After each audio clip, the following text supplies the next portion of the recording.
दान देने के लिए धन नहीं है, कोई बात नहीं। हवन यज्ञ करने के लिए धन नहीं है, कोई बात नहीं। भंडारा करने के लिए धन नहीं है, कोई बात नहीं। किसी भूखे को खाना खिलाने के लिए धन नहीं है, कोई बात नहीं। लेकिन जो मैं आपको बता रहा हूं, यदि आपने यह कर लिया तो ईश्वर आपसे प्रसन्न हो जाएंगे। एक बार की बात है, एक गरीब महिला बस में चढ़ी।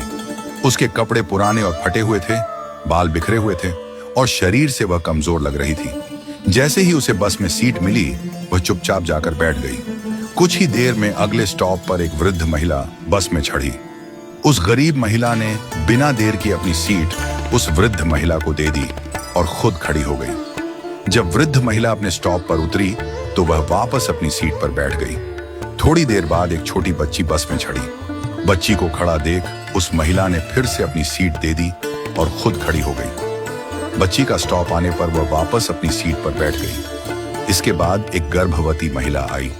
इस बार भी गरीब महिला ने बिना सोचे समझे अपनी सीट दे दी और खड़ी रही। गर्भवती महिला के उतरने पर वह फिर से अपनी सीट पर बैठ गई।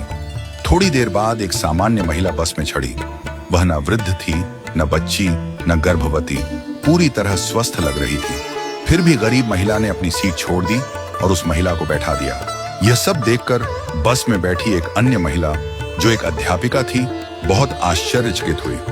उसने सोचा, वृद्ध महिला, बच्ची और गर्भवती महिला के लिए सीट छोड़ना समझ में आता है, लेकिन एक सामान्य महिला के लिए बार बार सीट छोड़ने का क्या कारण हो सकता है। जब बस अपने आखिरी स्टॉप पर पहुंची तो अध्यापिका ने गरीब महिला से पूछा, बहन, मैंने देखा कि आप बार बार अपनी सीट दूसरों को दे देती हैं। आपका भी उतना ही हक है सीट पर बैठने का, फिर आप क्यों खड़ी हो जाती हैं?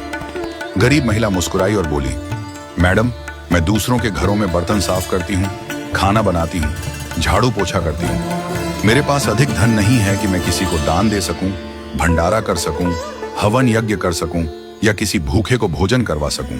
लेकिन मेरे पास मेरे कर्म हैं और मैं अपने कर्मों से दान करने की कोशिश करती हूँ। उसने आगे कहा, मेरे अच्छे कर्म ही मेरे ईश्वर के खाते में बैंक बैलेंस बढ़ा रहे हैं। इन्हीं कर्मों के कारण मेरा परिवार सुखी है। मेरे बच्चे पढ़ाई करते हैं, मेरा पति मेहनती और समझदार है। हमारे पास बहुत अधिक नहीं है, पर जो है उसमें हम खुश हैं। जब मैं अपने आसपास देखती हूँ तो पाती हूँ कि लोग कितने दुखी हैं, लेकिन मेरे अच्छे कर्मों की वजह से दुख मेरे जीवन में नहीं आता। उस महिला की बातों से अध्यापिका की आंखों में आंसू आ गए। उसने कहा, मैं स्कूल में बच्चों को शिक्षा देती हूँ, पर आज असली शिक्षा तो तुमने मुझे दी है। आज से तुम मेरी शिक्षिका हो। तुम्हारा बहुत बहुत धन्यवाद। इस कहानी से हमें यह सीख मिलती है कि सेवा के लिए धन की आवश्यकता नहीं होती। हम अपने छोटे छोटे कर्मों से भी दूसरों की मदद कर सकते हैं। किसी बुजुर्ग को सड़क पार करवा देना, किसी जरूरतमंद की सहायता कर देना, किसी को प्रेम से मुस्कुरा देना, ये सब कर्मदान है। जब हम दूसरों के जीवन में खुशी लाते हैं तो वह खुशी हमारे जीवन में भी लौट कर आती है। हमारे दादाजी कहते थे, अपने अच्छे वक्त में बुरे वक्त की तैयारी करो और बुरे वक्त में अच्छे वक्त की। जब अच्छा समय हो तो लोगों की इतनी मदद करो कि बुरा समय कभी आए ही ना।